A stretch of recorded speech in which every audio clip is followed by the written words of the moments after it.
What is up, y'all? It is Cuddle back again with another ICFC Week 3 analysis vid. And this is during the top 8.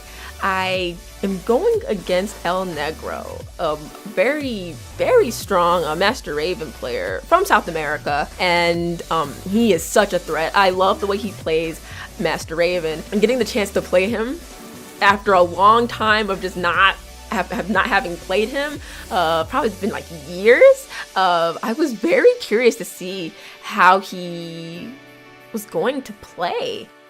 I had been watching his matches before it was time for mine or anything, and I was watching him on the Level Up Your Game stream, so I had a little bit of an idea. So first I start to try and test him. And like, since I don't really know how you fully play, now I'm going to start testing you with things. I know that against Master Raven, I want to sidestep. Most of the time I want to sidestep, right? And just, let her kill herself in that sense. He's getting a lot of mileage out of kind of like strings at the moment. So when you start to do that weird movement, I just went to hop kick. Master Raven's punishment is not that good in regards to the crouching punishment. So I was like, okay, I can do that. He was moving really weird, so I'm like, okay, hop kick. Hop kick is not a bad option versus her. So once I start getting a better idea of how he kind of wants to kind of overwhelm the opponent with Master Raven string, I was like, okay, I know this stuff. So I can just wait. Kind of let him kill himself. And I started testing him with strings, like my forward 2-1, and he pressed a button, so I think he was kind of thrown off. I know that with a lot of Master Raven's moves, you can phase, like she can phase through people, so I just would walk. And because I know her strings, I was automatically ducking. I dropped the combo, but that's okay. There's a certain range that I wanted to stay at versus her, so that I could deal with like her like dash-in moves and her launchers, and have an answer for them. Because you can literally snuff her out of a lot of things by hop kicking, power crushing. I did not punish that move a few times because I thought he was going to do the follow-up, but I'm noticing that Raven players don't really do the follow-up, so it's -14, I believe, from what I was told. Okay, so there's 12 seconds left. I test him again. I get the low. He's expecting probably the low again, so I went for the mid. So yeah, the first game I honestly was testing. I was testing him a lot and using my base knowledge of Master Raven and dealing with stance characters. And because Alisa has such great movement, stance characters die a lot to her. Like characters like Ling, Panda, Kuma, Master Raven. Alisa can kind of dominate them in certain situations because she can move so well, and a lot of their moves especially when they're back turn or in stance, she can sidestep right away and do a hop kick, sidestep, do a power crush. She has enough time to sidestep and challenge them. So it makes her super strong, very formidable. So because he kind of started doing a lot of strings right away and a lot of back turn mix-ups, I practiced and studied this stuff. So I was like, okay, sidestep right, block, sidestep right, hop kick, sidestep right, just, wait. That was honestly my motto for this match, was sidestep right, block.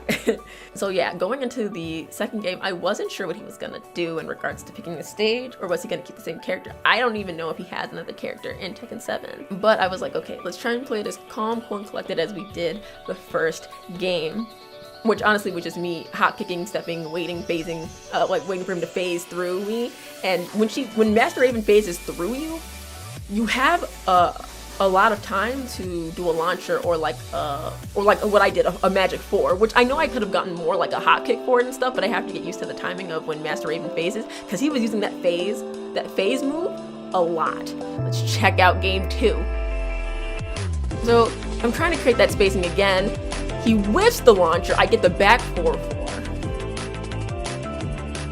I like that he went for the jumping option instead. I do the hop kick. And there's still 43 seconds left on the clock, but like I said, because Alisa is a great movement character, she's able to literally just make so many things about stance characters with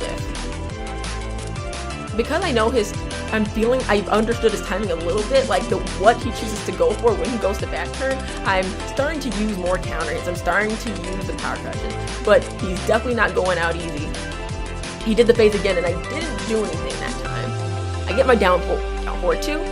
I don't get the follow up 2 out of the up forward 3-2 string. I did not whip punish that whipped low launcher. I am so mad that I did not launch that / whip punish it, which happened in the shadow match, and also happened here. I feel like because I was playing so fast, sometimes it's easy to kind of miss some of those key whip punishes.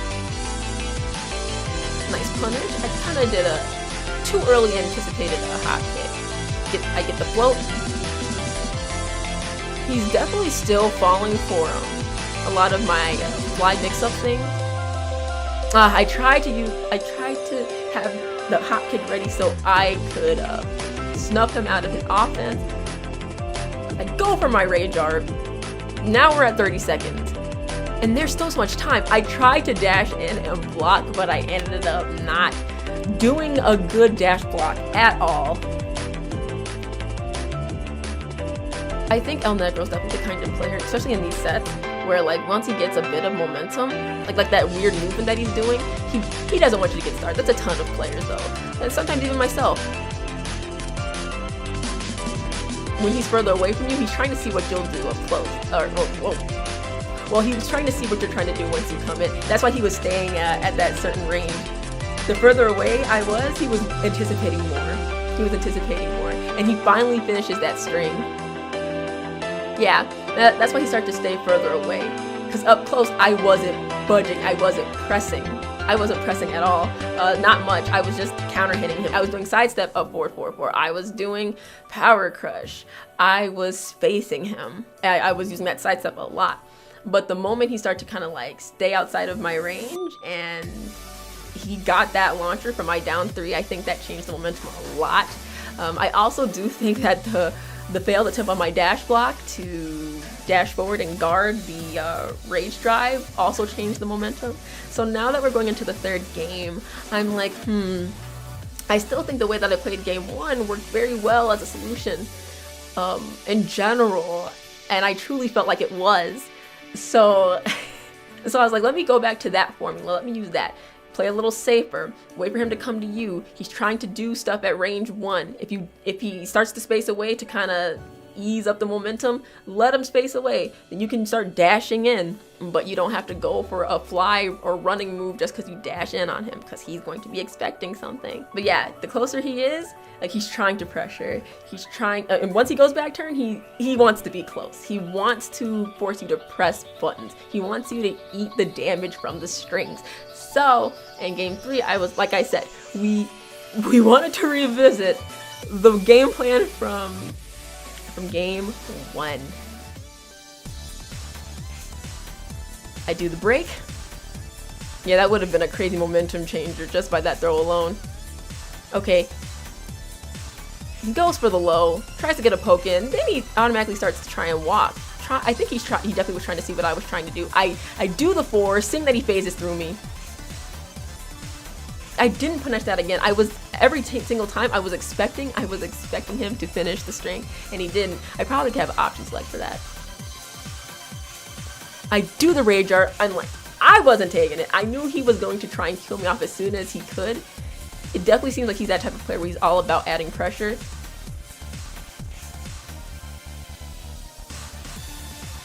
And I pressed right there. If I would have just done the get up to the 3+4 and just like blocked the string that he did after, that would have been a way safer option. Alright, he's trying to pressure me again. This time I punished the string. I noticed he's definitely trying, he wants to brawl in less than 20 seconds.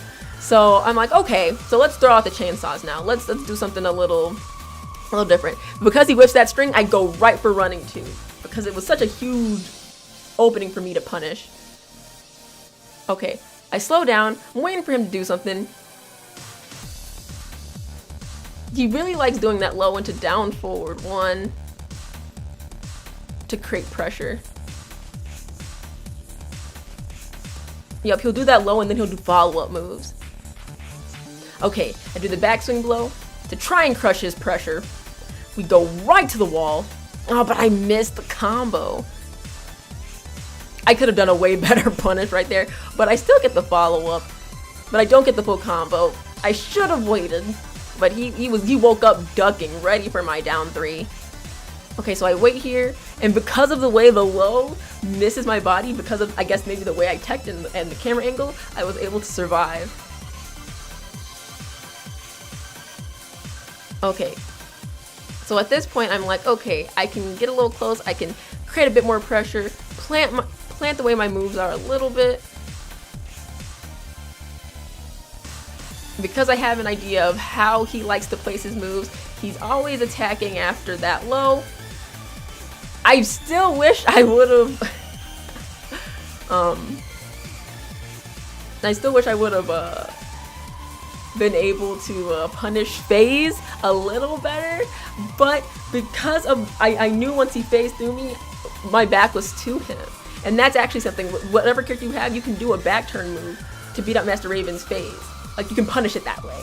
So I still was able to like pull away at the end, which was really good because the way that El Negro was playing, he was trying to get started, and every single time he would try and do, he would do a low and then do down forward 1 and then try and like start some like sort of Master Raven offense. I think he was really banging on me not knowing how to deal with her strings. He was trying to test me, but that's what the first game is for.